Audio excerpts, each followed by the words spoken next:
Masuk adik, masuk. Masuk. Iya, masuk. Iya, udah.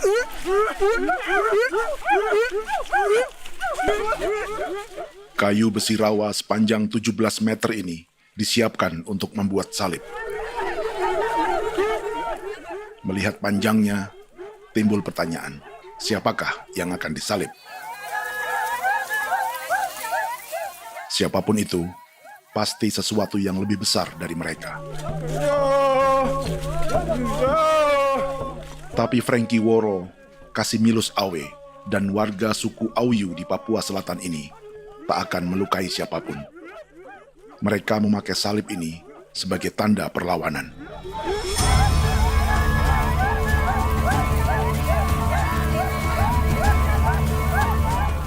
Yang mereka lawan memang lebih besar, yaitu pemerintah Republik Indonesia.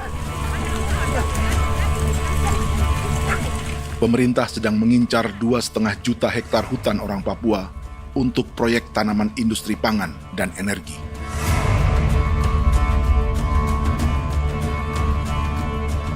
Ratusan kilometer dari salib orang-orang Auyu itu, orang Muyu sedang menyiapkan gerakannya sendiri. Tapi kali ini dalam bentuk sebuah pesta. Pesta yang disiapkan oleh marga Kimco Jinipjo selama 10 tahun.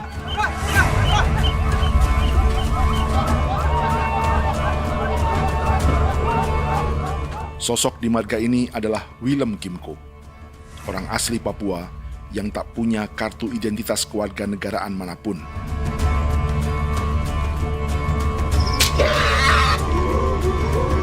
Pesta adat ini sudah cukup langka, tak hanya di Papua, bahkan di kawasan Pasifik dan peradaban Melanesia. Awalnya bayarnya aneh kalau bukan. Intinya hati aku tegak bipnuka, aku tegak bipnuka, dan jitana ya kati ko beren baran dipko. Kami mengambil ko kuning ini. Ada gagasan dan gerakan sosial di balik pesta orang-orang Muyu ini. Sama dengan gerakan salib merah yang dimulai orang-orang Auyu. Salib ini akan menjadi yang terbesar dari 1.800 salib merah yang telah ditancapkan berbagai suku di Papua Selatan dalam 10 tahun terakhir. Ribuan salib merah yang dipadukan dengan palang adat adalah tanda larangan yang menyatukan unsur-unsur adat dan agama. Kami percaya bahwa kalau memang kami sudah tidak mampu untuk menyelesaikan persoalan ini, dalam hal ini perusahaan tidak bisa masuk, berarti kami minta bantuan kepada nenek moyang dan Tuhan. Atribut perang orang Auyu ini diukir atau dilukis, digambar di batang salib ini dengan tujuan bahwa kami larang dengan sangat keras. Jadi apabila siapapun, baik dari antara kita sendiri yang melanggar batas ataupun pihak lain yang mengganggu keselamatan hak tanah adat kami, maka kami siap untuk melakukan ancaman perang. Salib-salib ini tidak ditancapkan di halaman-halaman gereja, melainkan di tanah dan hutan adat, di dusun-dusun sagu, dan di tempat-tempat yang disakralkan. Sebab 1.800 palang adat dan salib ini memang bukan semata tentang agama, tapi untuk mencegah negara dan perusahaan memasuki tanah dan hutan adat mereka. Papua bukan tanah kosong.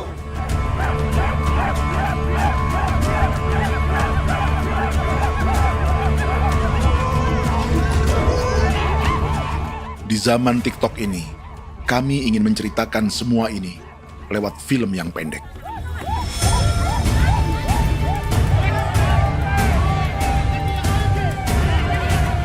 Tapi kami jelas gagal.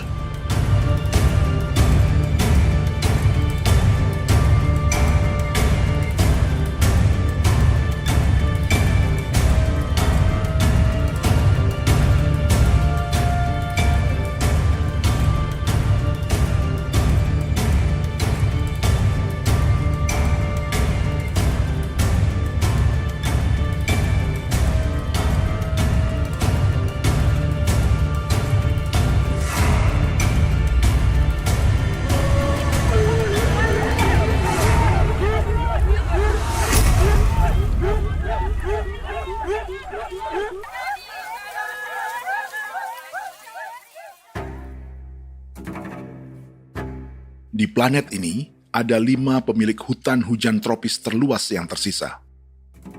Kongo di Afrika, Brazil, Peru, Bolivia, dan Indonesia.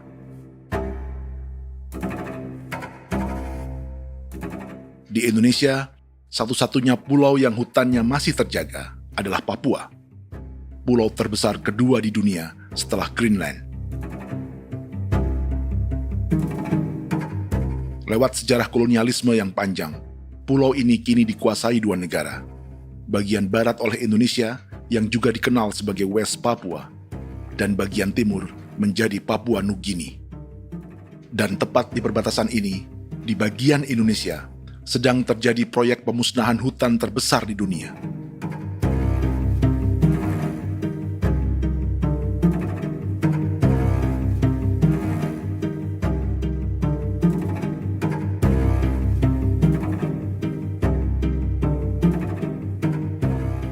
Pemerintah Indonesia sedang membuka lebih dari 2,5 juta hektar hutan untuk sawit, tebu, padi, dan peternakan.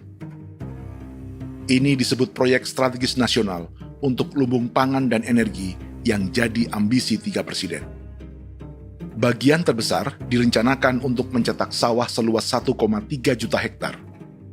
Lalu bagian lain akan ditanami tebu seluas 560.000 hektar untuk gula dan bioetanol. Setiap liter bensin di Indonesia akan dicampur bioetanol 10% atau E10. Ada 10 perusahaan di proyek ini, dan semuanya dimiliki oleh 1 keluarga saja. Berikutnya, ada areal sawit seluas 400.000 hektar untuk biodiesel. Targetnya mencampur 50% solar dengan minyak sawit atau B50. Dan terakhir, pemerintah akan membuka peternakan seluas 380.000 hektar. Jadi, apa yang salah dengan proyek pangan dan energi ini?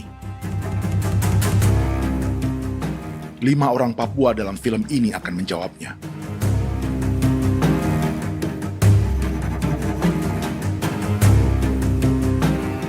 Yang pertama adalah Yasinta Moiwen dari suku Marin.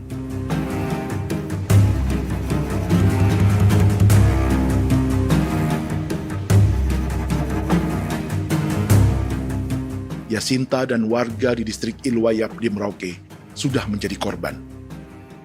Hutan dan rawa sebagai sumber pangan dan ekonominya telah dihancurkan.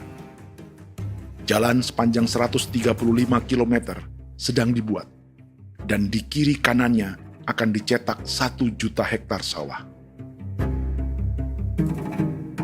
Mereka sulit menolak atau melawan. Salib sudah digeser, masih datang lagi dengan senjatanya mereka nih. Karena proyek ini juga dijaga tentara. Macam-macam senjatanya.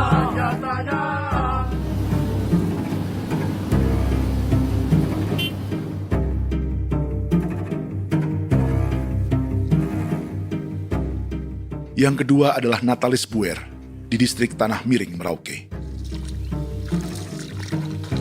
Petani milenial ini merasa ditelantarkan. Sebab setelah hutannya diubah menjadi sawah, sebagian sawah-sawah ini tak tergarap. Orang asli Papua seperti Natalis tak punya modal untuk benih, pupuk, perawatan, hingga ongkos panen.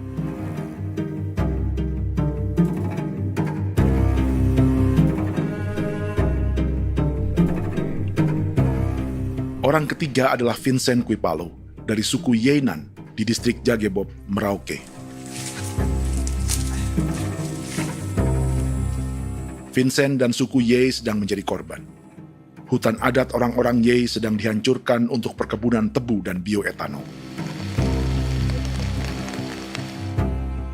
Tanah mereka juga diincar untuk markas-markas militer, pasukan yang akan menjaga proyek pangan dan energi ini.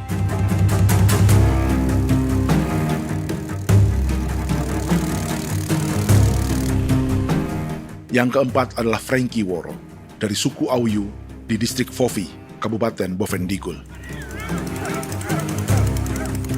Hutan dan tanah mereka terancam perluasan perkebunan sawit untuk campuran biodiesel atau B50. Orang-orang dari suku Auyu ini adalah calon korban. Merekalah salah satu pelopor gerakan Palang Adat dan Salib Merah.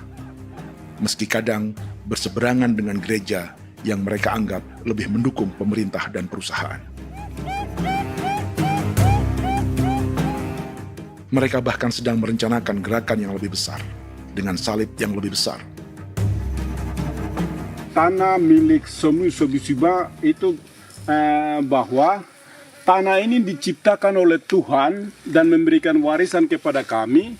Kami ini hanya hak jaga.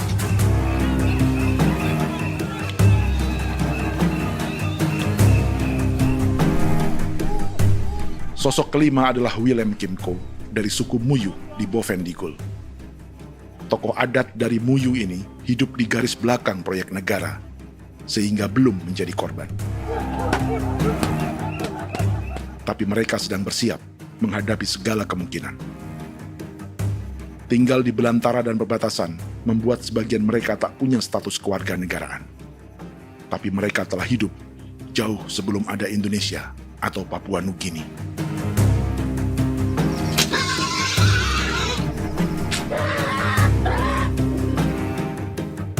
Kelimanya mewakili jutaan orang asli Papua yang sedang terancam eksistensinya. Jika kita merasa kepunahan peradaban Neanderthal di Eropa, Aztec dan Inca di Amerika, atau aborigin di Australia adalah sejarah masa lalu, film ini menceritakan bagaimana pemusnahan sebuah bangsa dan kepunahan sebuah peradaban sedang terjadi di masa hidup kita. Kepunahan bukan karena kerusakan lingkungan dan ruang hidup semata, juga karena dihantam 60 tahun operasi militer.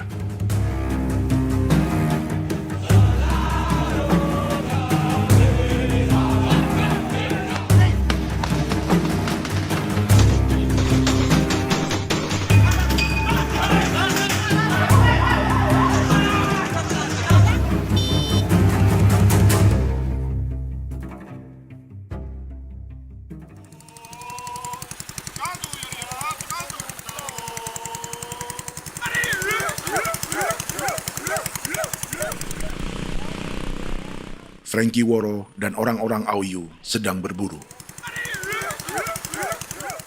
Tapi lokasi perburuan mereka mulai dikuasai perusahaan perkebunan sawit.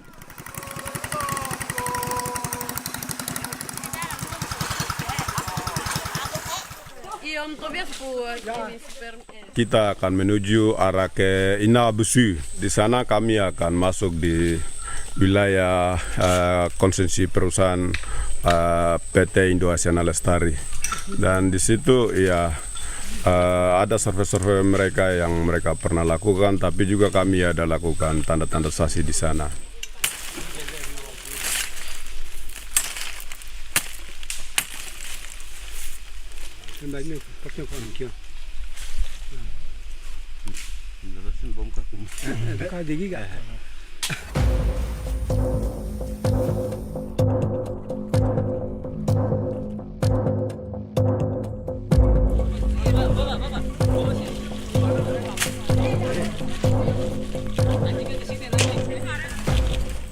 Dapat dengan yang induknya, tapi karena induknya dia lari dan terlambat kerja, akhirnya yang bisa kita dapat dia punya anak ini saja.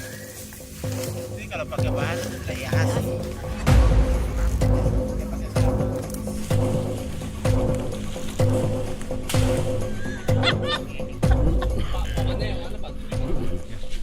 Pohon ini pohon bitanggur, dia punya kayu ini kita biasa gunakan untuk kerja perahu, dan juga kulit depu getanya itu kita pakai untuk kerja ini, panah-panah ini lem, jadikan lem ini, panah-panah.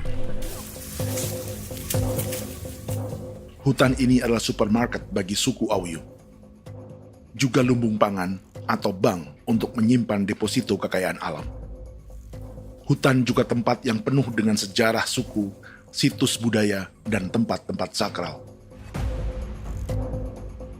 Inilah yang sedang mereka pertahankan dari incaran pemerintah dan perusahaan.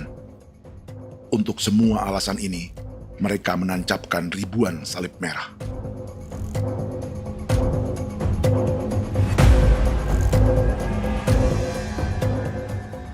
Tapi dari kampung, warga suku Auyu memberi kabar pada Frankie tentang intimidasi oleh aparat negara agar mereka melepas tanah ke perusahaan sawit dan berhenti memasang palang adat dan salib merah.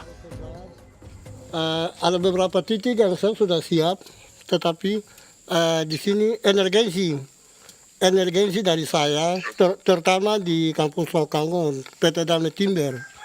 Dia mengganggu saya dengan menggunakan kekerasan maupun pihak hukum.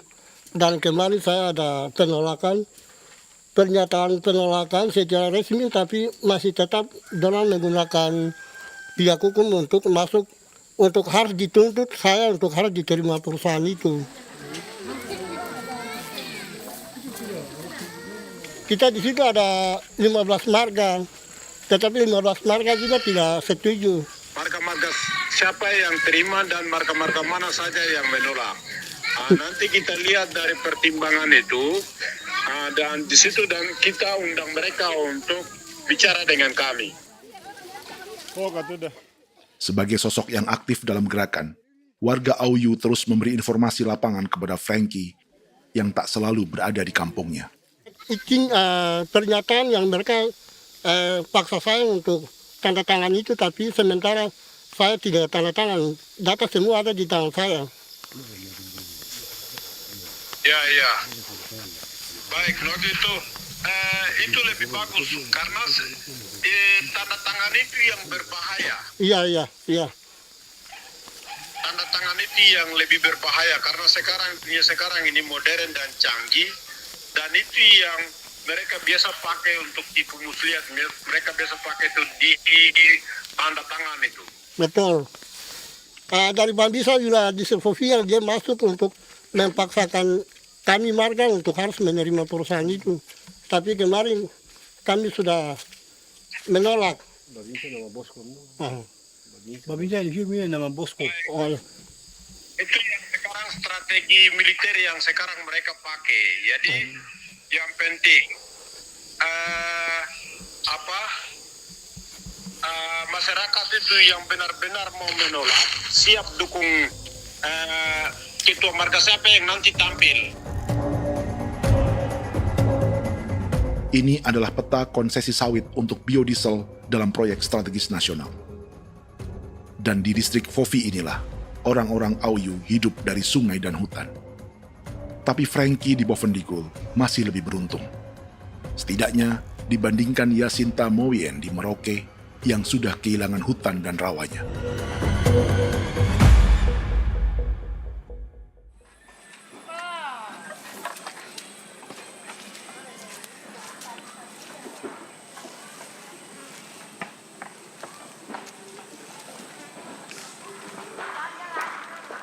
Yasinta dari suku Marin adalah petani sayur di Kampung Wanam, distrik Ilwayap, Merauke. Memanfaatkan lahan yang ada, ia berkebun dan menjual hasilnya ke pasar kampung. Ini ekonomi warga di Wanam untuk menghasilkan uang, lalu memberi barang kebutuhan yang tak bisa mereka produksi sendiri. Tapi kehidupan sebenarnya ditopang oleh ekosistem hutan dan rawa. Inilah sumber pangan utama dan peradaban mereka.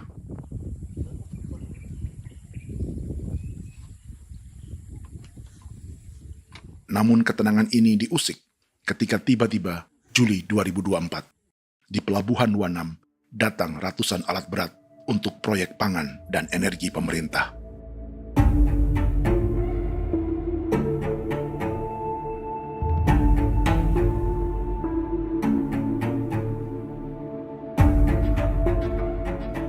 Kami masyarakat setempat kami tidak tahu.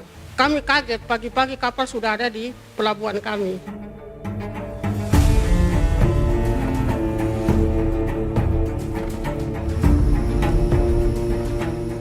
Yasinta Mowien atau Enrika Gebze dan warga lainnya tak pernah diajak bicara atau dimintai pendapat. Seakan-akan Papua adalah tanah kosong. Kita suka kaget yang dong bawa turun alat berat dong bawa turun, kita kaget masyarakat. Dorang subongkar itu kayu-kayu.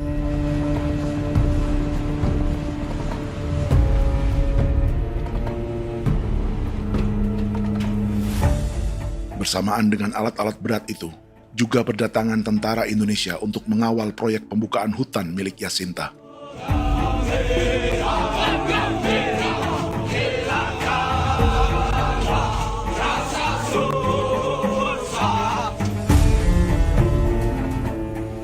Ribu alat berat didatangkan dari Cina ke Papua oleh perusahaan bernama Jonlin Group sebagai kontraktor pemerintah.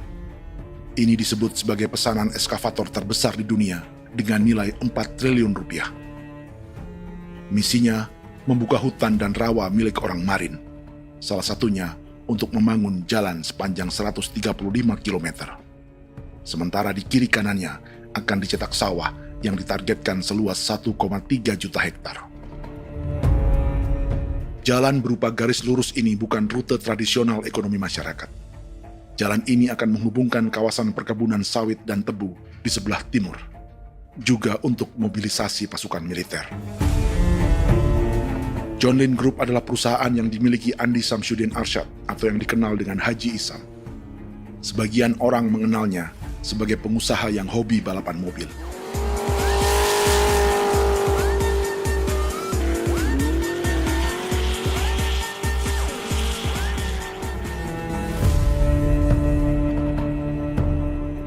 Tapi di Kalimantan, ia berbisnis batu bara, perkebunan sawit, pengolahan karet, penerbangan, perkapalan, dan biodiesel. Jonlin Group kini juga menjadi pemilik perkebunan tebu dan pabrik gula terbesar di Indonesia. Sayapnya melebar dari Kalimantan hingga ke Bombana, Sulawesi Tenggara. Perkebunan tebu, pabrik gula, dan industri bioetanol inilah yang juga sedang dikembangkan di Papua.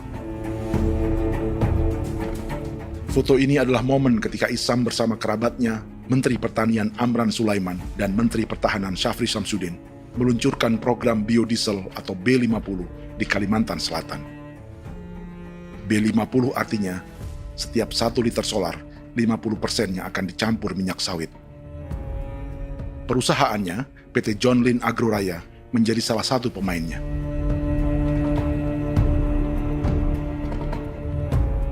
Sepanjang tahun 2025, saham PT Jonlin Agroraya pernah naik hingga 700%.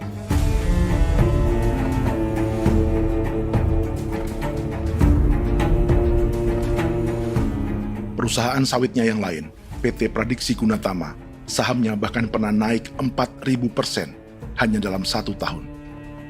Dari harga saham ini saja, nilai kekayaan keluarga Isam diperkirakan mencapai 100 triliun rupiah lebih, menjadikannya salah satu keluarga terkaya di Indonesia dan salah satu pemain penting industri bioenergi. Dan di Papua Selatan inilah sebagian sawit-sawit untuk mendukung program B50 akan ditanam. Inilah tanah orang-orang Wambon, Muyu, Marin, Yei, atau Auyu seperti Frankie Ward.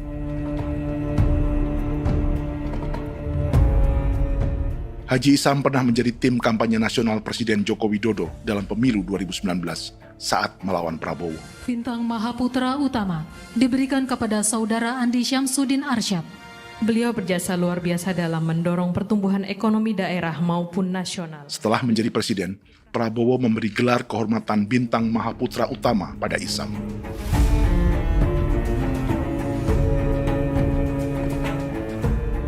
Sejumlah menteri Prabowo, juga kerabat dan orang-orang yang pernah bekerja di perusahaan Isam.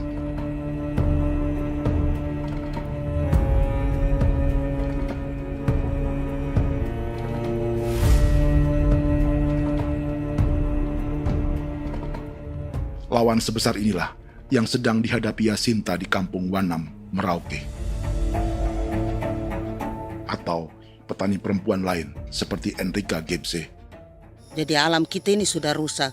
Jadi kita itu biasa jalan dari sini tuh harus pasang jerat di situ, harus cari makan di situ lagi. Itu tempat-tempat itu pasang-pasang jerat, tempat babi, rusa, sekarang sudah tidak ada lagi.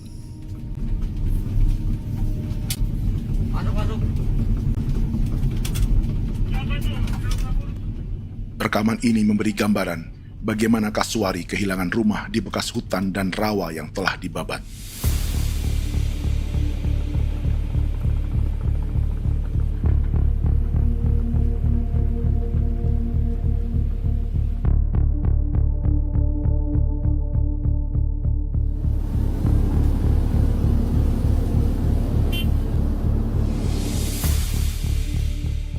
Keterlibatan tentara dalam proyek pangan dan energi di Papua memakai dalih bahwa ancaman terhadap negara kini tak hanya perang secara militer,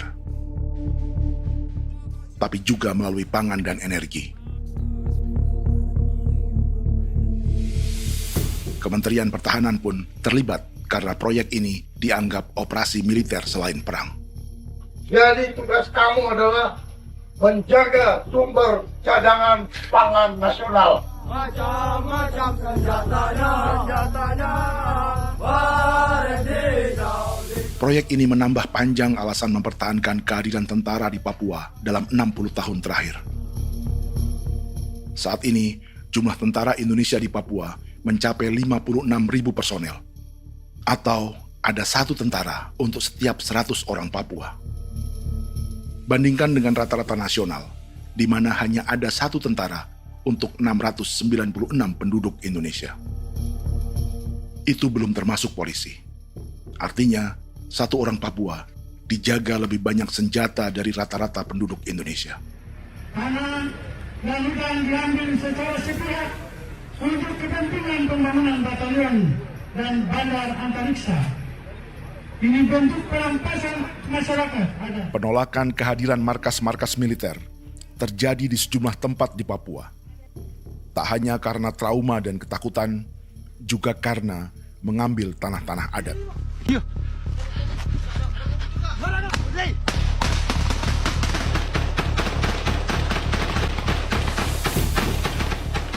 Salah satu alasan mengapa militer terus ditambah di Papua, karena masih ada perlawanan dari Organisasi Papua Merdeka atau OPM selama 50 tahun terakhir. Ayo. Tapi kekuatan militer OPM diperkirakan hanya 1.430 personel dan 360 pucuk senjata. Selebihnya, mereka menggunakan senjata tradisional.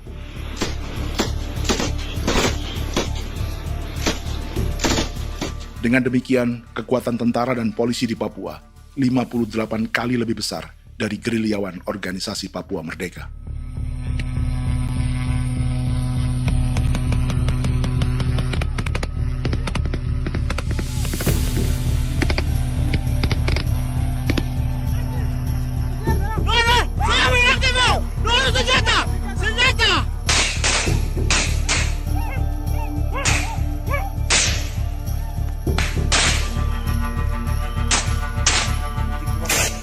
Sebagian tentara berada di garis depan pertempuran, tapi sebagian besar lainnya terlibat operasi non-tempur menjaga proyek pemerintah dan investor swasta. Seperti Batalion Infanteri Teritorial Pembangunan di distrik Jagebob, Merauke ini. Lokasinya bersebelahan dengan konsesi lahan tebu untuk gula dan bioetanol milik PT Murni Nusantara Mandiri. Baik perusahaan maupun markas militer, keduanya mengambil hutan milik suku Ye dari marga Kuipalo. Tapi orang datang tanam ini saja di sini, tanam papan nama ini. Victor Kuipalo menunjukkan apa yang terjadi. Jadi kita juga kaget ini. Nah, kalau ini papan nama ini memang ini papan nama ditanam tapi bukan haknya mereka yang ini. Ini hak kami di sini, hak dusun kami, marga Kuipalo yang punya hak dusun ini. Setelah memasang patok, alat berat mulai bekerja untuk membangun markas militer di tanah orang Ye.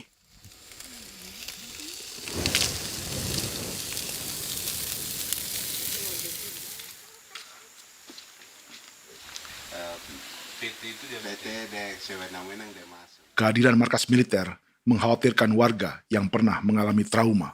Takut kenapa? Kalau macam yang awal macam sekarang bu kampung hidup ini kan aman. Terus kenapa harus didirikan korem di sini? Bukankah dengan adanya Korem semakin aman ada tentara di sini? Kalau untuk kampung kayaknya tidak bisa aman kalau ada tentara, paling masyarakat dipukul itu ini. Kalau kampung hidup begini malah saya sejahtera dan saya punya masyarakat. Apa pernah ada pengalaman buruk sebelumnya dengan tentara di daerah sini? Ada yang cerita waktu pos-pos di sini tuh di 13, 12 itu zaman katanya Patimura. Memang kasihan. Malah kita punya orang ini yang dianiaya betul, dipukul. Disuruh kerja bakti tidak mau atau lama mencari, namanya kita pangkur sagu itu butuh waktu 1 minggu. Kalau lama begitu ya paling diseret apa pukul itu. Operasi militer Indonesia di Papua dimulai tahun 1962 lewat Operasi Trikora. Tapi perlawanan bersenjata pertama di Papua baru dilakukan tahun 1965 di Manokwari. Nanti tanggal 1 Mei jam 12.30 pemerintahan di Irian Barat mutlak akan jatuh di tangan.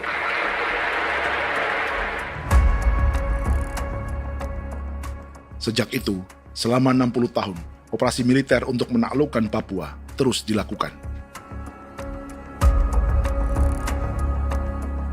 Salah satu operasi militer paling berdarah adalah Operasi Wibawa untuk memenangkan Indonesia dalam jajak pendapat tahun 1969. 643 orang tewas di Paniai. Lalu disusul 4.146 korban tewas antara tahun 1977 hingga 1978.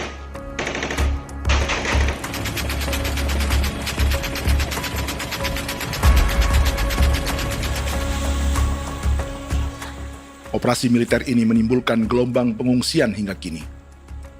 Dewan Gereja Papua mencatat 103.000 orang menjadi pengungsi pada tahun 2025 dan nyaris tak diberitakan media-media Jakarta.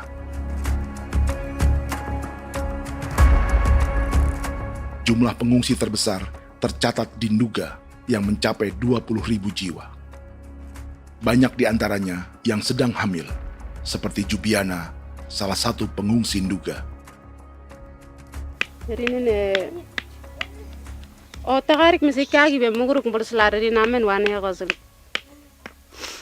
bigari me egirik munene an nimbo mesle berselar nene wam darik lek prak de oi gore bangal no so ndak lo yo nandam yanet ndang no yat de nanen di ko nerwa membri wal marwa egirik munene wa tri bel no semana o ngal siak ya ber kumbik nyak masala orena me wo sulu rina men wani go semane kuman nak wani wani ndemo lo ndak misalina me bre go lo nak no semane ne be minute waru ra kana bi ni dige war de mino pragit de laina bulan maret april yana mana kantan barang na lire na bam ne Jubiana lalu menamai anaknya pengungsi Kogoya. Selain Jubiana, juga ada Emma dari Maibrat yang melahirkan di hutan. Sampai di kampung gini, katanya bilang ada tentara yang bangun jembatan. Nah, capek itu juga pun masih tahan. Kembali lagi ke hutan lagi. Itu sampai saya jatuh di tengah jalan. Orang sampai terbanting di kayu semuanya. Berasa sakit begitu. Melengkapnya tuh Domika Serli, pengungsi Wako. Masyarakat sipil dari Kampung Aitrem sementara mengungsi karena kampungnya sementara dikuasai oleh TNI Polri. Seratusan ribu pengungsi di Papua saat ini jauh melampaui jumlah yang mengungsi ke Papua Nugini tahun 1984, yaitu 10.000 orang karena menghindari operasi militer.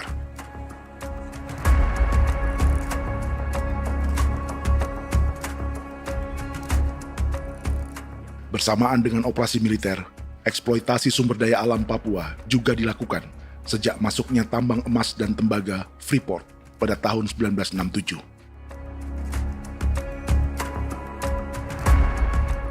Disusul perkebunan sawit awal tahun 1980-an. Lalu ada perburuan buaya untuk diambil kulitnya.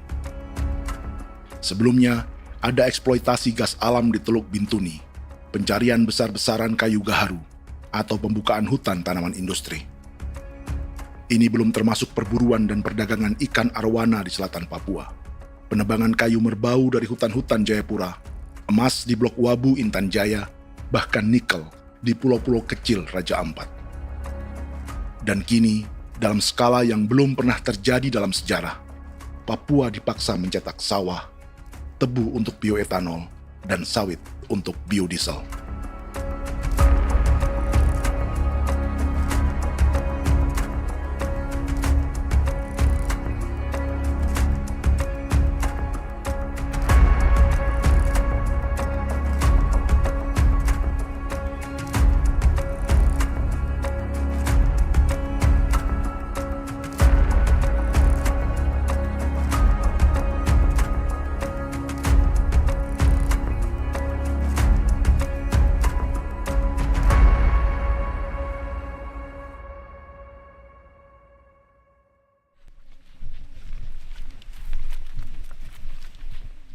Inilah yang sedang menimpa keluarga Vincent dan Victor Kuipalo di Merauke. Hutan mereka diambil untuk markas militer dan industri perkebunan, PT Murni Nusantara Mandiri. 1 dari 10 perusahaan yang diberi konsesi untuk menanam tebu dan memproduksi gula serta bioetanol seluas 52.000 hektar.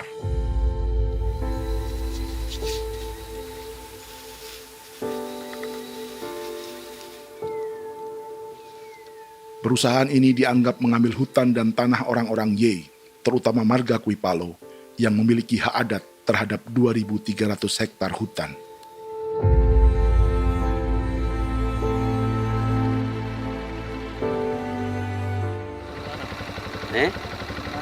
Tentara? Tentara. Oh iya, tentara.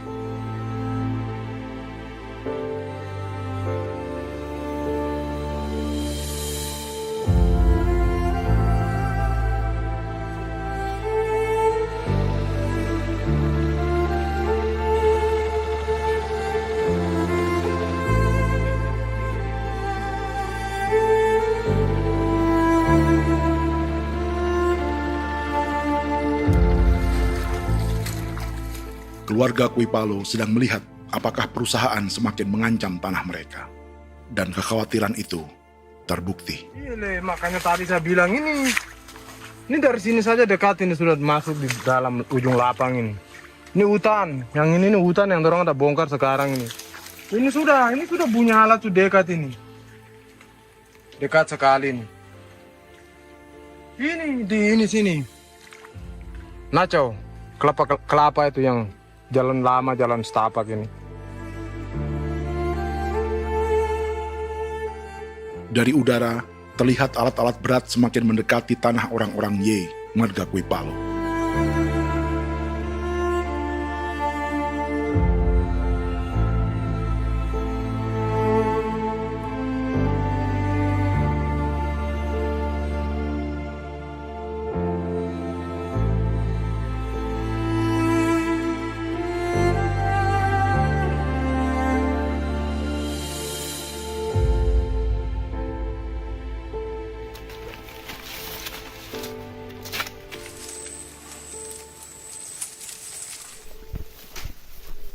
Keesokan harinya, Victor dan kerabatnya memberi tanda cat merah di pohon-pohon yang berada di batas tanah mereka.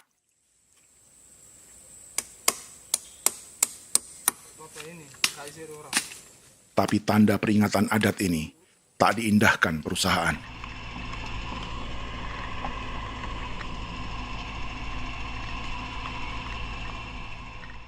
Dua bulan kemudian, perusahaan tetap memasuki tanah marga Kuipalo. Sama-sama. Kami manusia, kau lihat. Tapi sudah sakit hati sekali saya kasih tahu adik. Ini sama baik ini kalau pikiran berubah lagi hari ini. Kami juga punya tangan, hanya beda rambut. Mister itu juga. Woi, buka. Sudah.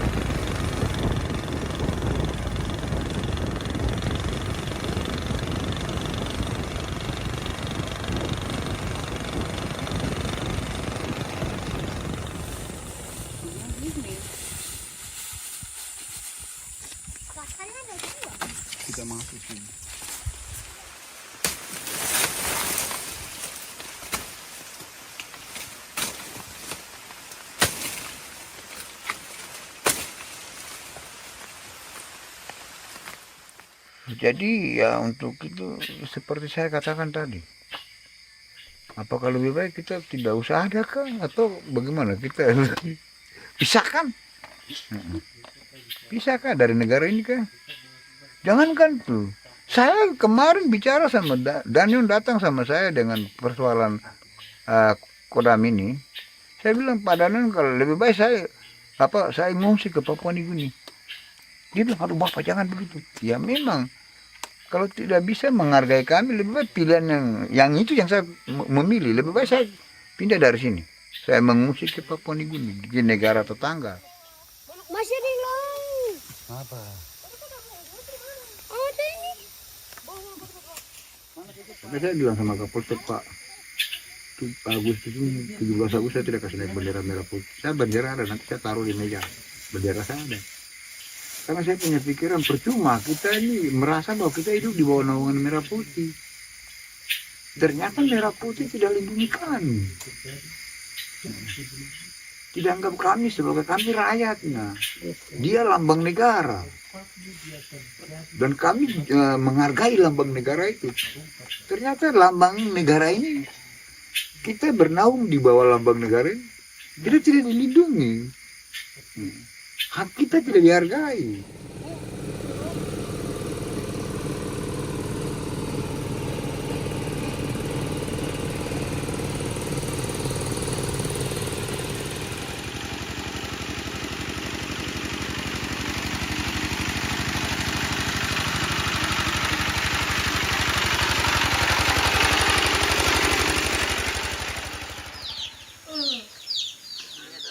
Marga Kuipalo dari suku Ye terus mendapat teror dan intimidasi agar melepas tanah mereka yang hanya dihargai Rp300.000 per hektar.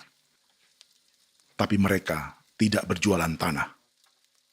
Makanya mama itu tidak suka untuk lepas tanah. Untuk apa? Baru di dalam hutan itu ada obat-obat tradisi. Itu sudah Kalau macam ada sayur juga, kita ambil sayur yang dia tumbuh sendiri. Jadi kita ini mau kemana, kalau itu sudah digusur, ya habis. Kita ini jadi penonton. Jangan sampai kita ini duduk minta di jalan. Jadi kita tidak mau seperti itu. Makanya tanah itu kita tidak melepas. Tapi mungkin orang lain tuh dia senang saja. Lebih baik saya pegang uang merah dulu. Saya bisa beli-beli itu ini. Nanti datang uang sudah habis, gembel, mau cari kemana lagi, hutan sudah habis, mau makan ikan di mana, kali sudah hancur. Seperti Yasinta di Wanam, suara dan gerakan kaum perempuan Papua sangat nyaring dan tak bisa diabaikan. Saya sebagai perempuan tolak untuk perusahaan masuk di sini. Karena kalau saya terima anak-anak saya mau dikemanakan, mau tinggal di mana. Apapun yang terjadi saya tetap tolak. Demi tanah ini saya akan berjuang, demi saya punya anak-anak. Yang katanya mengutamakan anak Papua, nyatanya yang kerja kebanyakan ya orang-orang Jawa. Saya sendiri orang Jawa, tapi bukan mau bicara yang tidak-tidak. Memang kenyataannya seperti orang-orang Papua itu diterbelakangkan, kurang diutamakan, gitu.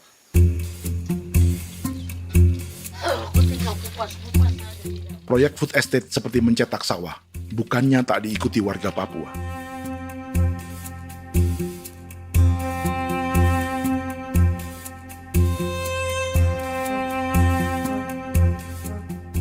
Salah satunya Natalis Buer di distrik Tanah Miring, Merauke.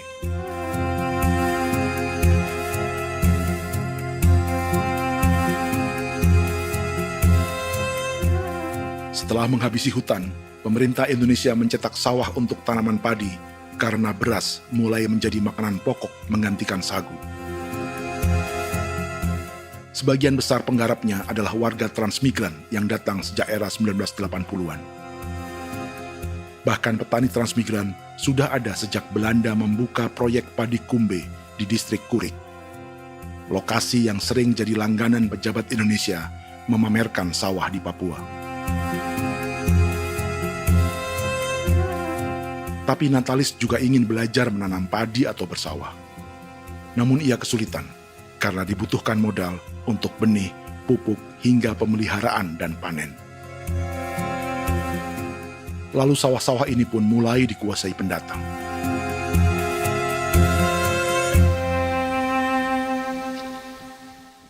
Tapi sejauh ini di kampung kami ini yang saya lihat memang ada kelompok kami punya di sini yang sudah tergabung dalam Gapoktan, kemudian masuk dalam optimalisasi lahan. Tapi baru saya anak asli yang punya lahan di sini. Mereka tidak punya. Pemerintah dalam hal ini adalah Kementerian Pertanian bersama-sama Kementerian Pertahanan yang dalam hal ini pada garis di bawahnya adalah TNI Angkatan Darat memberikan support yang maksimal kepada masyarakat khususnya di Merauke dalam rangka. Saya kemarin habis 9 juta. 9 juta ya? Iya, 9 juta karena dia sudah tidak dipakai toh. Ya. Perempuan Papua seperti Filomena juga mau bertani. Pemerintah memberi bantuan Rp900.000 per hektar lewat program optimalisasi lahan atau OPLA. Tapi dibanding biaya produksi dan harga jual gabah, Filomena mengaku berkali-kali rugi dan kini memutuskan tak lagi menggarap sawahnya. Terus kita harus cari uang untuk kombek. Betul. Karung kita beli. Karung beri sendiri lagi. Tenda kita beli. Ini dari yang offline ini don tidak siapkan. Tidak ada. Tidak ada ya, jadi mama don sendiri. Itu yang saya ada bilang, 900.000. Itu modal untuk kerja sawah ini. Mulai dari kerja sampai nanti panen. Panen. Wih, ngeri sekali. Iya, lucu toh? Tidak dapat itu. Betul, Mam. Dong masuk begini. Kalau disuruh tanam ubi berhektar-hektar, mari datang. Kita tahu cara rawatnya bagaimana, iya. Tanamnya bagaimana, tanam model bagaimana supaya hasilnya model begitu. Kita tahu. Kalau yang ini kan kita baru belajar.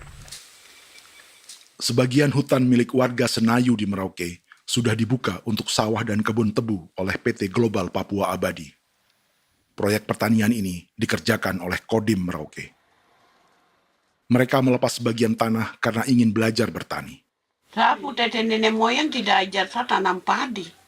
Tapi saya mau berubah. Generasi saya yang berikut ini besok lusa tidak bisa makan pisang, sagu. Namun program optimalisasi lahan yang dijanjikan dengan berbagai bantuan tak dirasakan Filomena. Obat rumput beli, obat padi beli, jonder kita bayar, bahkan bibit masih kurang, cari bibit lagi beli. Jadi saya memang kalau program pemerintah saya sama sekali saya tidak suka. Baku tipu saya.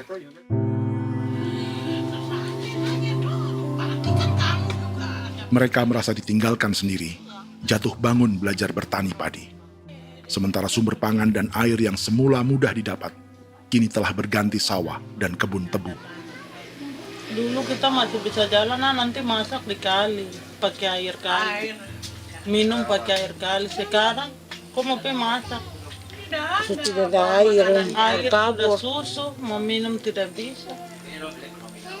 Sudah dengan obat. Don semprot tebu itu saja drone. Drone yang semprot. Saya lihat di itu. Jadi kita bukan drone yang terbang di atas untuk disemprot. Dong lempar pupuk di bawah ya dia mengalir ke kali. Mengalir ke kali, ke rawa-rawa.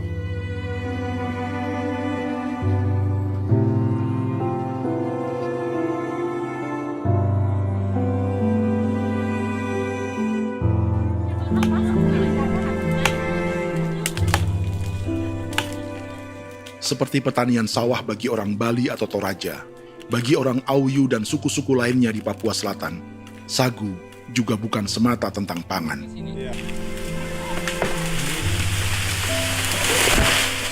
Bagi orang Auyu dan Marin, sagu adalah kerabat, sosok orang tua, sosok nenek moyang yang harus dijaga dan dilindungi. Lagi bikin apa mama ini mama? Pakai tokok itu sagu.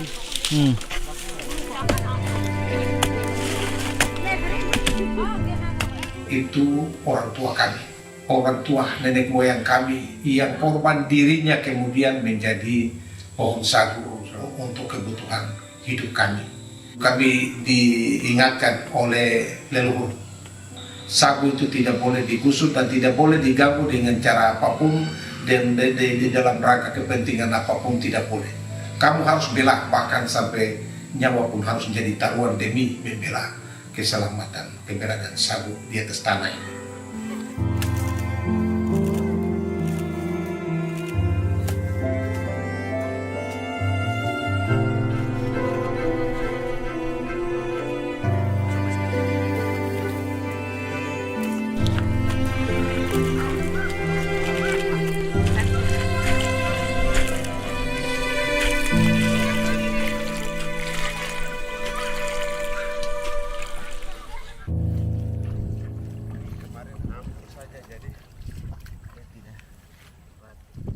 Menurut Natalis, pemerintah di Jakarta mendefinisikan lumbung pangan semata urusan beras dan mencetak sawah. Sebenarnya orang Papua itu bukan tidak bisa bertani. Kami tanam ubi itu bagian dari pertanian. Nah, pertanian yang dimaksud oleh pemerintah itu harusnya selalu, itu kalau bisa pemerintah harus spesifikkan. Pertanian apa yang dimaksud? Pertanian tanam padi atau pertanian tanam ubi, petasan dan lain-lain. Ini yang harus dispesifikkan dulu. Begitu, sehingga tidak menjustifikasi kami orang asli Marin bahwa kami tidak bisa bertani. Bukan. Kami buka kebun besar-besar di sana, bahkan bermeter-meter, ratus-ratus meter pakai sekop, bukan pakai ekskavator, tapi ini pakai skop. Itu pertanian, begitu. Bagi Natalis, alih-alih memaksimalkan sawah-sawah yang sudah ada untuk petani Papua, pemerintah selalu membuka hutan baru, seperti dikerjakan perusahaan John Lynn Group dan melibatkan tentara. Padahal, sejarah keterlibatan militer dalam proyek food estate atau cetak sawah adalah sejarah kegagalan yang bertubi-tubi 4 presiden selama 30 tahun terakhir.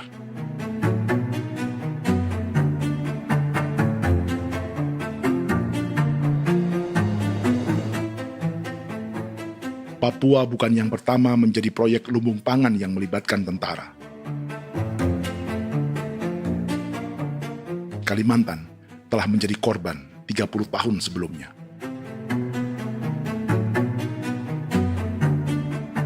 Ini adalah bekas hutan yang sudah dibuka di Pulang Pisau, Kalimantan Tengah. Tahun 1996, di era Presiden Jenderal Soeharto, ia menghabisi 1 juta hutan di lahan gambut untuk mencetak sawah demi memenuhi ambisi swasembada beras, bukan swasembada pangan. Hutan tropis Kalimantan dihabisi dalam skala yang belum pernah terjadi dalam sejarah. Di bawah rezim militeristik, tak ada yang berani melawan keinginan Soeharto, termasuk orang Dayak seperti Kuneng. Nggak bisa dihalangi itu. Nggak boleh dihalangi. Ya kalau ada kata-kata aja menghalangi, sudah kita diseret ke kepolisian dulu. Atau bisa langsung di PKI-kan. Iya, di PKI-kan gitulah. Jadi kita tuh nggak berani apa-apa dulu tuh. Ya. Apa maunya aja. Misal bilangnya A. Setahun setelah pengundulan hutan skala besar itu, tahun 1997, untuk pertama kalinya Kalimantan mengalami kebakaran lahan dan kabut asap terbesar dalam sejarah.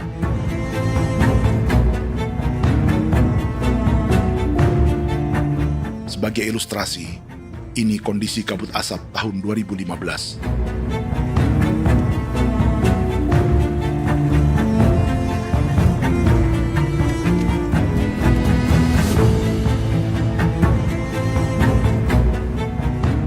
Proyek 1 juta hektar sawah Jenderal Soeharto itu gagal.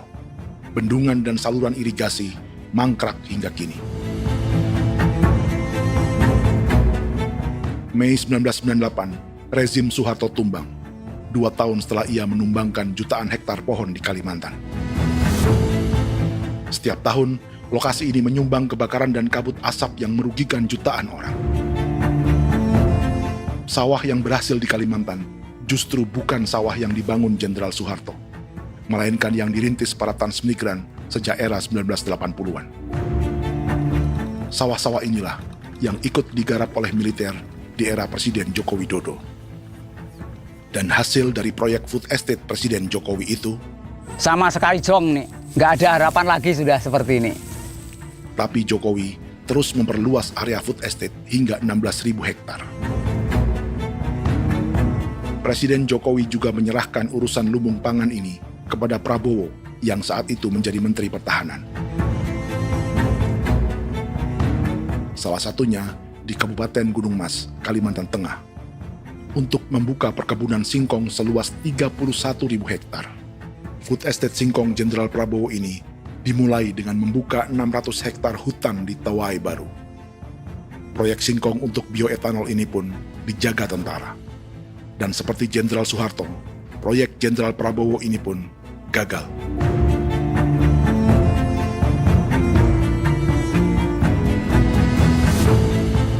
Dengan reputasi ini, Joko Widodo dan Prabowo justru sedang membuka 2,5 juta hektar di Papua.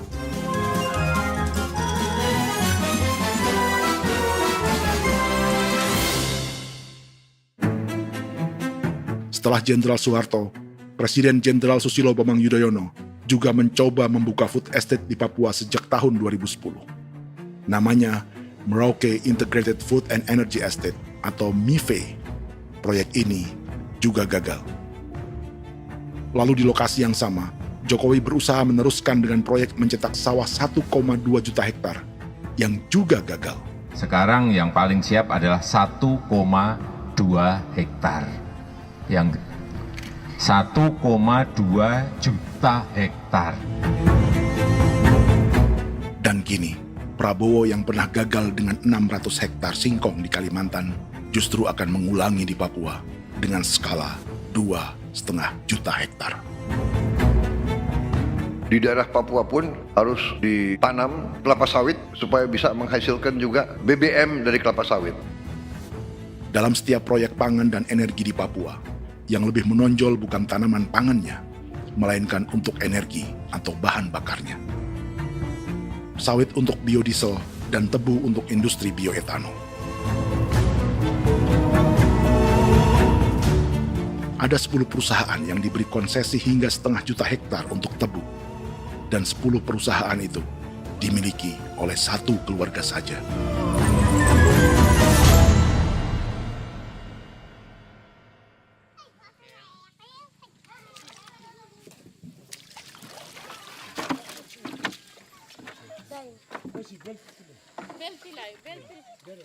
Para perempuan Auyu di Bovendigul akan berangkat memancing. Priska Beni membantu menyiapkan perahu.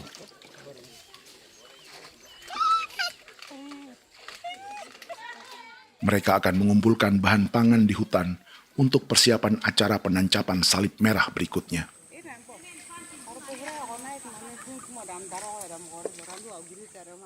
Priska sudah mengambil posisi memancing.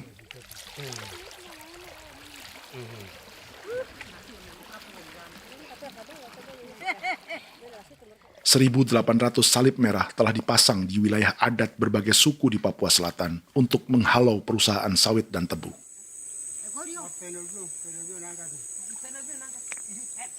Maria Tebung yang paling muda datang membawa hasil.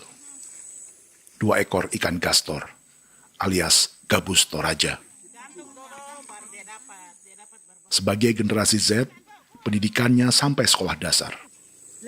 Di perusahaan perkebunan seperti sawit atau tebu, ijazah SD hanya bisa menjadi buruh kasar. Tapi ia tak tertarik. Karena kita hidup itu dari alam, kita pancing, juga di darat, bawa anjing, terus bikin pagar sagu, dapat babi, bawa baru kita makan. Jadi kita tidak mau perusahaan masuk. Sementara Priska Beni masih mencari peruntungan. Tapi baginya, menjadi nelayan di Sungai Fofi masih lebih baik daripada bekerja 9 tahun di perkebunan sawit. Sudah pengalaman, jadi kita tidak mau lagi. Seberapa lama ketika kerja itu? Selama di sana. 9 tahun di sana. 9 tahun? Saya baru pulang dari perusahaan. Selama 9 tahun kerja di sawit, bisa punya rumah kah? Atau Tidak. motor kah? Tidak. Johnson kah? Tidak. Cuma makan saja. Pendapatan juga kan tidak lebih. Habis dimakan.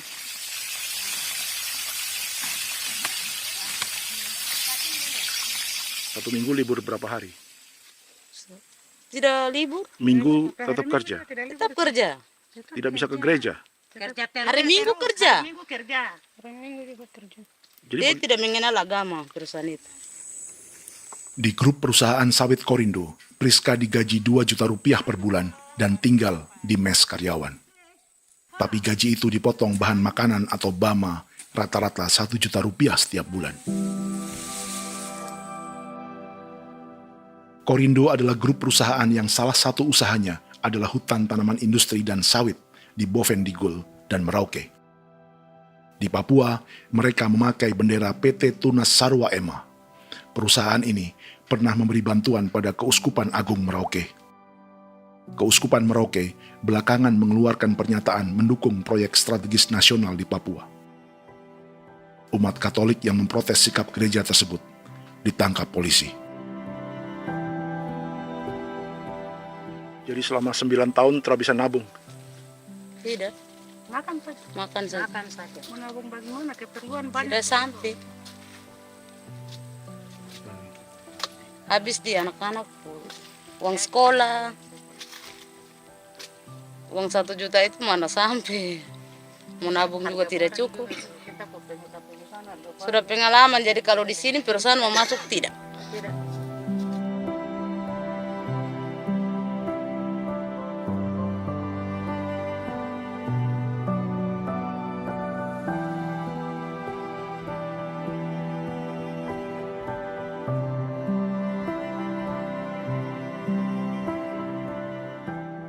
Dan menu makan siang seperti ini agaknya sulit bagi buruh sawit atau tebu yang digaji 2 juta rupiah per bulan. Generasi Z seperti Maria Tebung atau generasi milenial seperti Priska Beni punya matematika ekonominya sendiri. Sawit untuk biodiesel atau tebu untuk bioetanol tak akan ada bedanya bagi mereka.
Perkebunan tebu 1,5 juta hektar di Merauke adalah ide 3 presiden untuk menggenjot penggunaan bioenergi sebagai campuran bahan bakar fosil. Selain swasembada pangan, swasembada energi di daerah Papua pun harus ditanam kelapa sawit supaya bisa menghasilkan juga BBM dari kelapa sawit. Juga tebu menghasilkan etanol. Singkong, kasava juga untuk menghasilkan etanol. Bioetanol adalah bahan bakar nabati atau tumbuhan yang dapat dicampur dengan bensin. Sama dengan program biodiesel yang mencampur solar dengan minyak sawit. Pertamina saat ini sudah menjual BBM bioetanol dengan campuran 5% yang dipasarkan dengan merek Pertamax Green 95. Tapi pemerintah ingin menaikkan kadarnya menjadi 10% atau E10. Maka ke depan kita akan mendorong untuk ada E10. Kemarin malam sudah kami rapat dengan Bapak Presiden. Bapak Presiden sudah menyetujui untuk direncanakan mandatori 10% etanol. Idenya untuk mengurangi ketergantungan pada bahan bakar fosil yang diimpor dan menimbulkan polusi.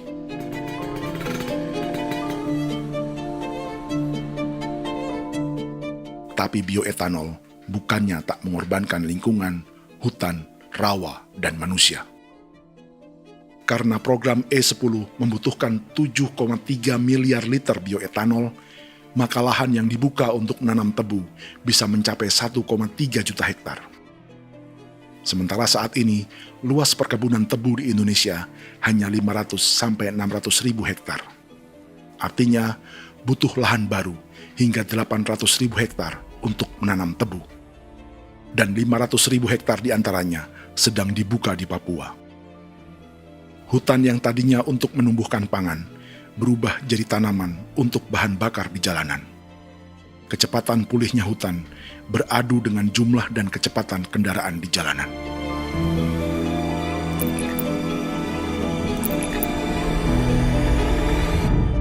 Dahaga terhadap energi tak pernah bisa dipuaskan.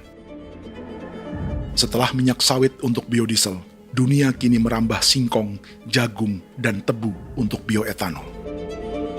Benua Amerika, Eropa, sebagian Afrika, hingga separuh Asia kini mulai memakai bioetanol sebagai campuran bahan bakar.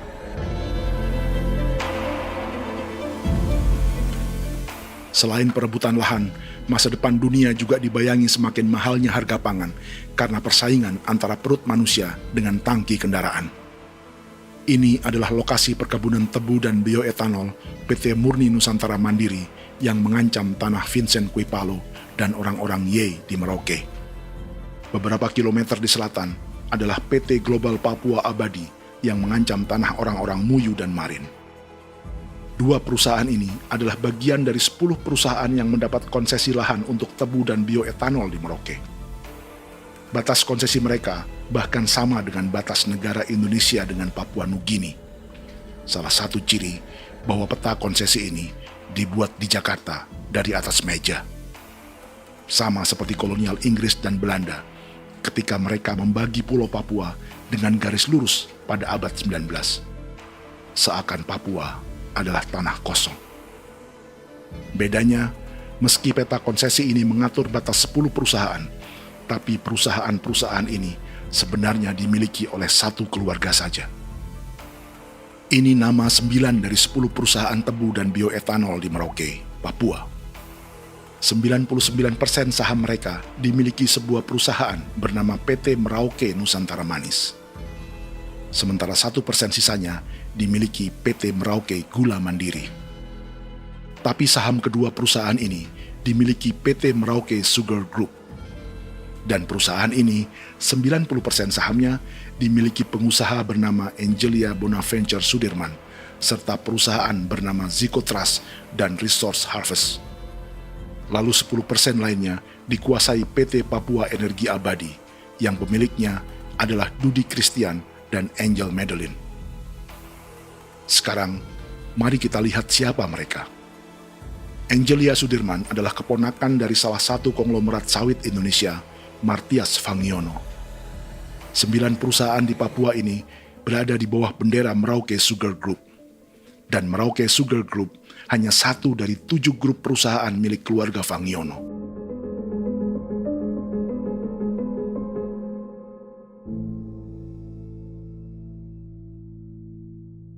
Ini Martias Fangiono. Seperti Haji Isam, Martias selama ini dikenal sebagai pengusaha sawit yang kini merambah bisnis tebu dan bioetanol. Ini momen saat penanaman perdana tebu di Merauke bersama Presiden Joko Widodo Juli 2024. Di sini juga ada anak Martias Fangiono, yaitu Wirastuti Fangiono. Wirastuti adalah salah satu yang menonjol dari keluarga Fangiono. Tahun 2025, Forbes mencatatnya sebagai konglomerat termuda dengan kekayaan 23 triliun rupiah yang mengendalikan 2 grup usaha FAP Agri, dan Surya Dumai Industri. Keduanya adalah perusahaan sawit dan biodiesel. Anak dan bapak ini adalah investor utama bagi Jokowi dan Prabowo untuk proyek tebu dan bioetanol di Papua. Sementara yang ini adalah mertua Sitorus, pemilik raksasa agribisnis dunia, Wilmar International, yang juga memegang konsesi sawit di Papua lewat berbagai perusahaan. Tapi mertua kini memakai bendera baru, yaitu KPN Corporation atau Karunia Prima Nastari. KPN inilah yang memiliki kelindan bisnis dengan keluarga Fangiono untuk proyek tebu Merauke. Apalagi grup Wilmar yang didirikannya juga pemain gula utama di Australia. Tahun 2010, Wilmar membeli 100% saham perusahaan gula terbesar Australia, Sucrogin. Akuisisi senilai 1,5 miliar dolar Amerika ini langsung menjadikan Wilmar salah satu pemain tebu terbesar dunia. Sebagian bibit tebu yang ditanam di Merauke adalah varietas yang dikembangkan Lembaga Riset Gula Australia atau Sugar Research Australia. Sugar Research Australia lalu menjalin kontrak pengembangan bibit dengan PT Global Papua Abadi milik Fangiono. Tapi masalahnya, Sugar Research Australia adalah badan publik yang tugasnya memajukan petani tebu dan sebagian dananya berasal dari pajak warga Australia. Itu artinya, warga Australia membiayai pengembangan bibit tebu untuk investor dan pemerintah Indonesia. Dokumen ini menunjukkan bahwa lembaga yang dibiayai warga Australia itu pernah memiliki kontrak penyediaan bibit dengan PT Global Papua Abadi milik keluarga Fangiono. Kontrak itu baru berakhir pada November 2024. Artinya, saat Presiden Jokowi dan keluarga Fangiono menanam bibit tebu pada Juli 2024 ini, kontrak itu masih berlaku. Nama lain dalam keluarga ini adalah Siliandra Fangiono, yang pada tahun 2024 dijuluki Raja Sawit Termuda dengan kekayaan 39 triliun rupiah dalam catatan Forbes. Ia mengendalikan grup First Resources. Secara umum, keluarga Fangiono memiliki 20 perusahaan di Sumatera, 32 perusahaan di Kalimantan, 1 di Jakarta, 2 di Singapura, dan 25 perusahaan di Papua. Di Papua, perusahaannya tersebar dari Sorong, Mapi, hingga Merauke. Para politikus dan pejabat Indonesia terus membesarkan konglomerasi, meski Martias Fangiono pernah divonis 1,5 tahun penjara karena kasus pembalakan liar dan kebun sawit ilegal tahun 2007. Sementara tahun 2022, Wilmar terlibat kasus korupsi ekspor minyak sawit dan divonis mengembalikan kerugian negara 11,8 triliun rupiah. Tumpukan uang ini disebut sebagai pembayaran dari grup Wilmar yang diterima secara simbolis oleh Presiden Prabowo pada Juni 2025 lalu. Tapi peran raksasa biodiesel dan bioetanol dunia ini belum akan surut di Indonesia. Bahkan sebaliknya. Sebuah dokumen presentasi bisnis dari Wilmar International Limited pada tahun 2010 ini bisa menjadi petunjuk. Presentasi ini bagian dari proses pembelian 100% saham raksasa tebu Australia, Sucrogin. Dalam presentasi ini, Wilmar mengaku ditawari konsesi lahan 200.000 hektar di Papua, atau dulu disebut Irian Jaya, untuk menanam tebu. Dengan penerbangan hanya 2,5 jam dari kantor Sucrogin di kota Townsville ke Merauke, Wilmar akan mengawinkan bisnis gula dan bioetanolnya menjadi pemain dunia. Dan lokasi yang diincar oleh Wilmar adalah distrik Ilwayap di Merauke, kampung halaman Yasinta Moiwen. Dan persis disinilah, 14 tahun kemudian, ribuan eskavator John Lynn Group milik Haji Isam mulai membuka hutan sebagai kontraktor pemerintah. Presentasi dan gagasan ini dibuat oleh Wilmar pada Juli tahun 2010. Sebulan kemudian, Agustus 2010, pemerintah Presiden Susilo Bambang Yudhoyono meluncurkan proyek Lumbung Pangan dan Energi Merauke atau Merauke Integrated Food and Energy Estate. Targetnya membuka lahan 1 juta hektar dalam 5 klaster yang masing-masing 200.000 hektar. Angka yang sama dengan presentasi Wilmar. 5 tahun kemudian, 2015, giliran Presiden Joko Widodo yang mau melanjutkan proyek pangan dan energi 1,2 juta hektar. Menjelang pensiun sebagai presiden, Jokowi kembali menggencarkan proyek ini dan melibatkan Prabowo sebagai Menteri Pertahanan. Jokowi lalu mendukung Prabowo sebagai presiden berpasangan dengan anaknya, Gibran Rakabuming Raka sebagai wakil presiden. Kini, setelah menjadi presiden, giliran Prabowo yang melanjutkan proyek bioetanol dan biodiesel dengan memobilisasi militer dan melibatkan pejabat-pejabat yang juga para elit partai koalisinya.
Tahun lalu, hutan-hutan di Pulau Jawa dalam waktu singkat berubah menjadi perkebunan tebu di bawah rezim kolonial Belanda.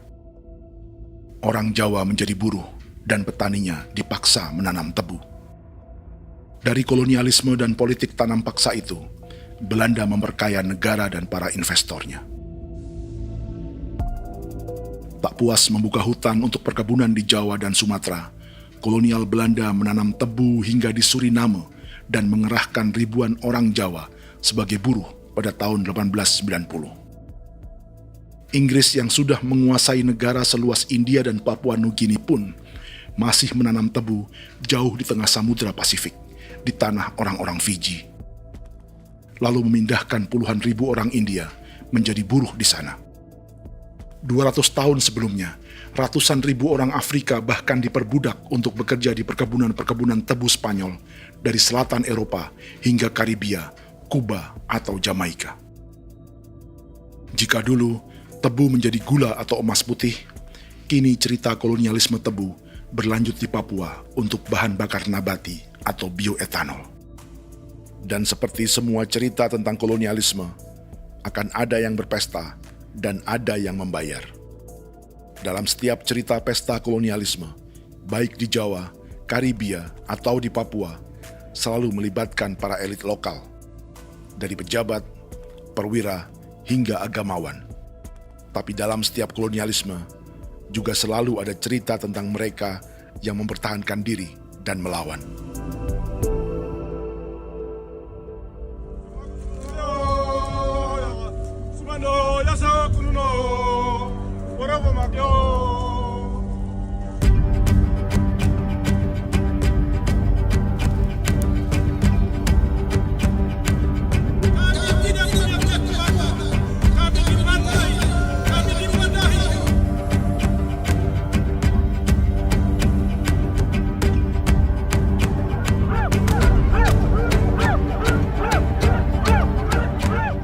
Dalam sejarah Gereja Katolik banyak pemimpin-pemimpin yang adalah tanda petik itu adalah Judas-Judas juga. Jadi itu sudah pasti karena itu adalah manusia. Satu sisi sebagai manusia dalam perjalanan digoda, apalagi ada dalam posisi-posisi jabatan ya mungkin banyak tawaran-tawaran lain, lalu disitulah terjadi pergeseran keberpihakannya kepada misi gereja tadi itu untuk umat, untuk mereka yang tertindas. Orang kirim ekskuvator, orang kirim tentara, orang kirim polisi. Pukul kami bukan pencuri, kami tidak pernah mencuri orang barang. Kami tidak pernah menangis ke orang lain. Kami tidak pernah menangis ke kita bapak mama, kami menangis kepadamu. Tuhan kami lemah. Aku tidak tahu. Dia kata, ini hijau cikuy. Orang lain datang ke bangsa kami, ke wilayah kami untuk kasih habis kami.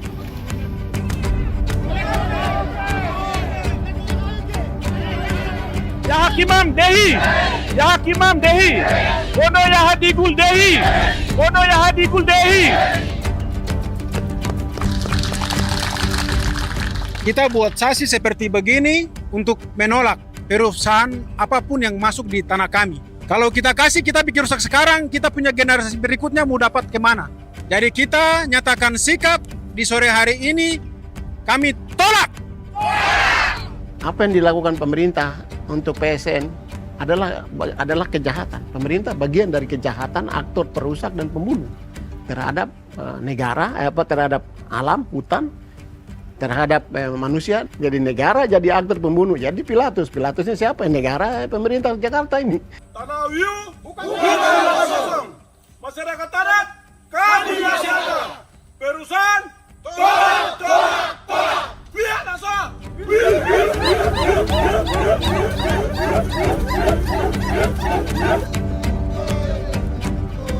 Jika tanah adat dan hutan adat hilang, kami mau hidup di mana? Maka di sini saya mau bilang, negara jangan tipu-tipu kami lagi.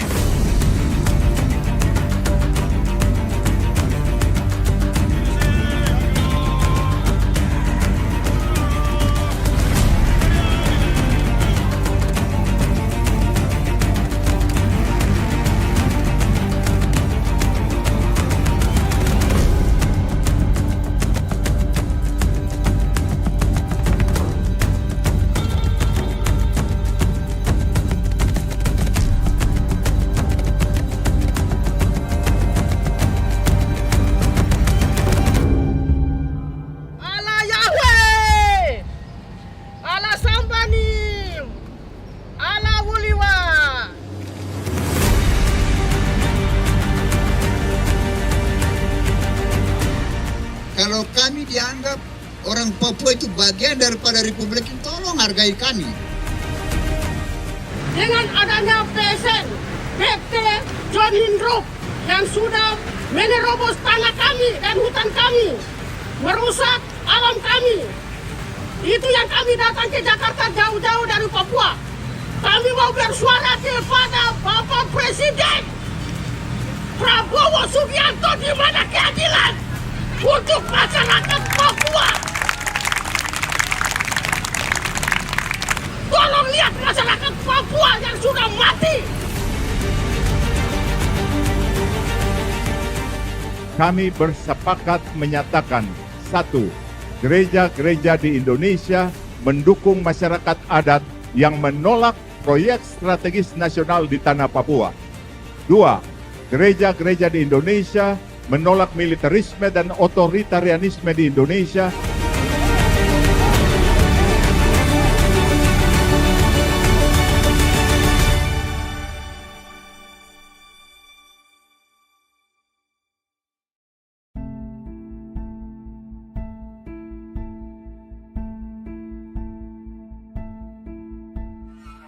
Kita sering merasa banyak hal buruk sudah jadi cerita sejarah.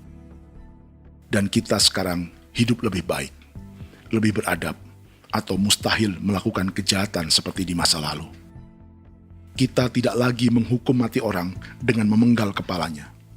Kita menembaknya atau menyuntik racun agar tertidur dan mati. Tapi ada hal-hal yang tak berubah. Salah satu pembantaian yang kuat di ingatan kita adalah kejahatan Nazi atau genosida di Rwanda. Padahal pembantaian juga sedang terjadi di masa kita, seperti di Gaza, Palestina. Penghancuran sebuah peradaban seperti Indian di Amerika atau aborigin di Australia juga kita anggap masa lalu. Sekarang kita merasa lebih baik dan lebih toleran. Padahal proses penghancuran bahkan pemusnahan yang sama sedang terjadi terhadap bangsa Melanesia di Papua. Begitu juga dengan praktik kolonialisme. Kita merasa penjajahan seperti dilakukan Portugis, Inggris, atau Belanda sudah menjadi sejarah. Dan Indonesia tidak mungkin menjajah. Padahal itulah yang sedang terjadi dan dirasakan di Papua.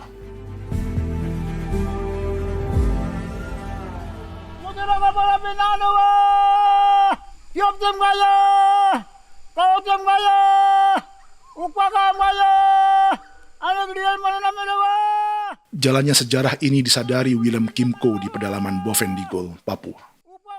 Hidup terpencil dan tak tersentuh urusan negara bukan berarti selalu aman.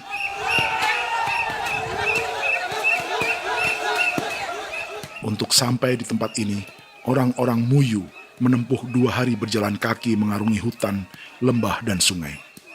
Termasuk mereka yang datang dari perbatasan Papua Nugini. Mereka berkumpul untuk memenuhi undangan pesta adat yang disebut Awon Atatbon atau Pesta Babi. Yang mengundang adalah marga Kimco Jinipjo. Yang dituakan di marga ini adalah Willem Kimco. Ia tak punya kartu tanda penduduk dan kewarganegaraan manapun, baik Indonesia atau Papua Nugini. Tahun 1984, 10.000 orang Papua, terutama suku Muyu, mengungsi ke Papua Nugini untuk menghindari operasi militer Indonesia, termasuk Willem Kimco.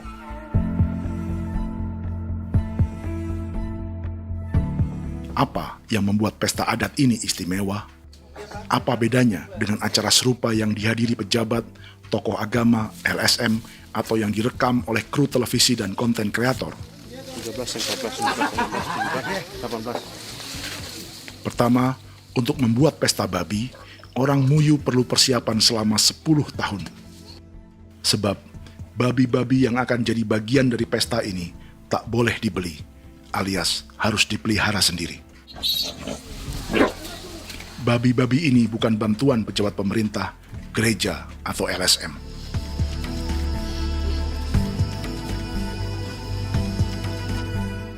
Yang kedua, babi-babi ini tidak dipelihara di kandang. Jadi punya nama babi ini kah? Harimau. Harimau? Harimau. Dia kulit dengan ini bulu di harimau, macam harimau begitu yang kasih nama harimau. Setelah diberi nama, mereka dilepas liarkan di hutan sejak kecil. 10 tahun kemudian, jika tiba saatnya pesta, para pemburu akan mencari mereka di dalam 479 hektar hutan milik marga Kimco. Suku atau marga lain tak akan mencurinya di hutan, karena mereka sudah punya babi dan wilayah masing-masing. Itu artinya, mereka harus tetap menjaga dan mempertahankan hutannya, agar babi-babi bisa hidup. Demikian juga dengan lahan pangan mereka, yang menumbuhkan sagu, keladi, atau aneka sayuran.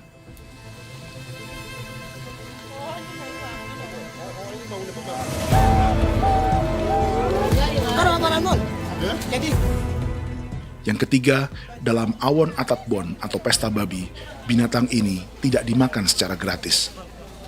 Setiap marga atau klan dalam suku Muyu akan membayar jerih payah tuan rumah menjaga hutan dan memelihara babi.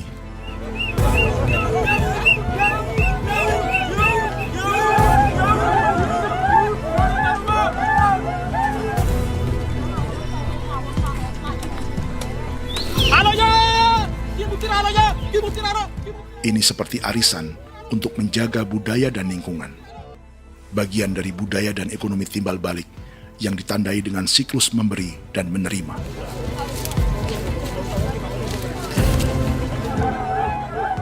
Ini juga cara orang Muyu membangun dan memperluas aliansi. Awon bet begul bet, ulan yau kando bet, asat bet anani, asat bet yang liga anani, oh, ado amten anani, menini tu na jaga, kepo kemo kau di mana? Kepo kemo mayat ni. Kep tetek no mayango, kep kan in between ni ke iftore ven. Ni ven ni tanah ya kadek me. Oke, kep kan nanti kutu kemo, kepo kep plaza kutu orang.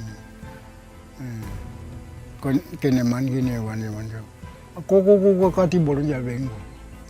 Koko kuning bolon ja. Jika Willem Kimco dan marganya bisa menjaga hutan dan wilayahnya, marga lain ikut diuntungkan sebagai sebuah ekosistem. Demikian juga sebaliknya. Alasan keempat, mengapa pesta babi ini memiliki tempat khusus dalam peradaban orang Muyu, karena Willem Kimco khawatir peradaban mereka akan punah, menyusul ancaman terhadap ekosistem dan hutan. Setiap marga atau klan harus mengkonsolidasi diri dan membangun aliansi.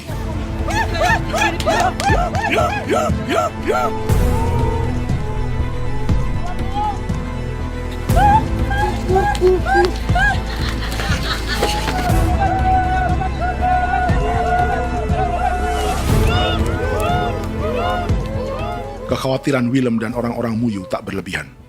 Ruang hidup mereka bersinggungan dengan proyek bioetanol dan biodiesel pemerintah Indonesia. Mereka juga tahu apa yang telah dan sedang menimpa suku lain seperti Auyu di Bovendikul atau Yainan dan Marin Anim di Merauke.